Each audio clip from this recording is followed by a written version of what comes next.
Nous sommes dans une salle consacrée au trésor de Metz, trésor provenant de deux sites incontournables, Saint-Arnoux, la nécropole de la famille carolingienne, de plusieurs membres de la famille de Charlemagne qui y furent inhumés, derrière nous le sarcophage de l'empereur Louis le Pieux, et également d'autres trésors insignes comme cette petite plaque d'ivoire tout à fait miniaturiste qui ornait un livre, peut-être un livre d'évangile, en tout cas un livre liturgique, probablement conservé à la cathédrale de Metz.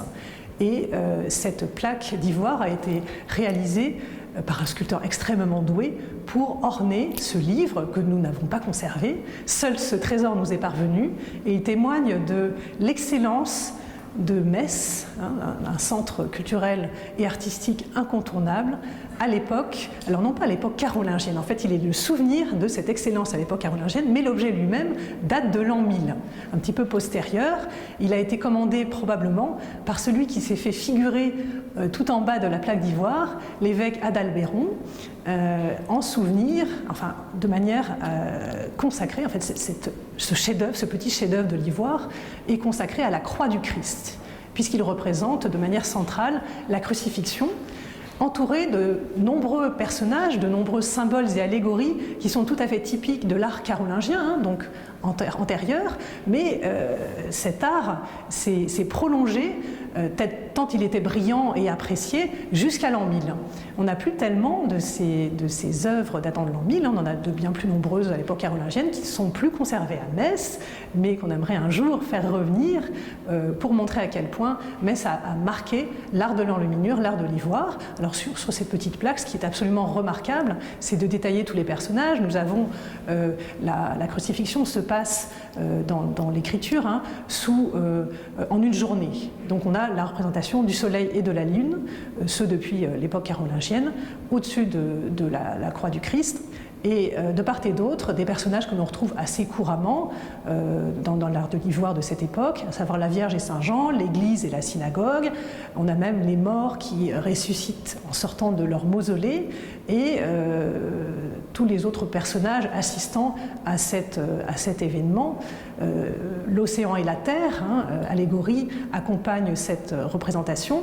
Et ce qui est tout à fait rare dans l'art de l'ivoire à l'époque carolingienne et après, c'est cette représentation d'Adam et Ève, les premiers parents de l'humanité, au bas de la croix. Ça, on ne le voit absolument nulle part ailleurs, donc il y a sans doute une spécificité de l'art de l'ivoire à Metz. Alors ça, c'est un petit peu les recherches des historiens de l'art.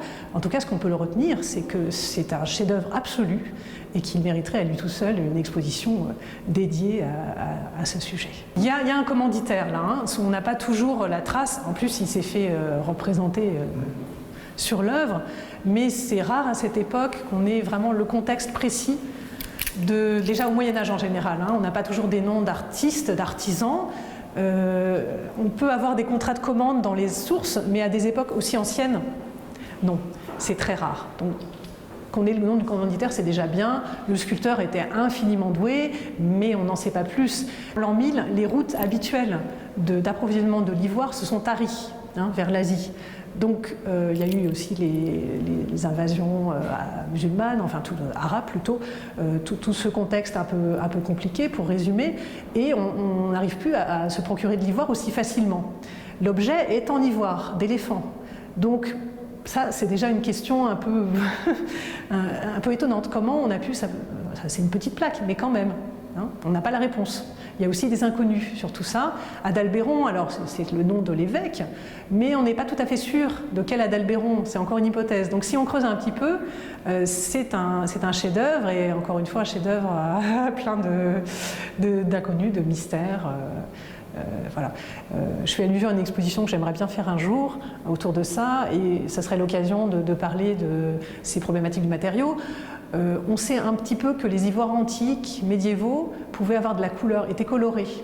Même si ces ivoires précieux, en général, on laissait le matériau nu parce qu'il était beau, donc on aimait à le contempler. N'empêche qu'il pouvait y avoir de la couleur. Peut-être pas sur celui-ci, Mais c'est aussi l'occasion de travailler un peu sur ces questions-là. Il est en très très bon état cet ivoire parce qu'il a dû être longtemps conservé, probablement dans la sacristie de la cathédrale de Metz, hein, c'est ce que l'on imagine. Et les objets de trésors d'église ou de cathédrale, en général, sont dans de très bons états parce qu'ils n'ont pas bougé pendant des siècles hein, de leurs écrins. Ils servaient à la liturgie, on pouvait les sortir régulièrement à cet usage, mais du coup, l'église en a pris grand soin.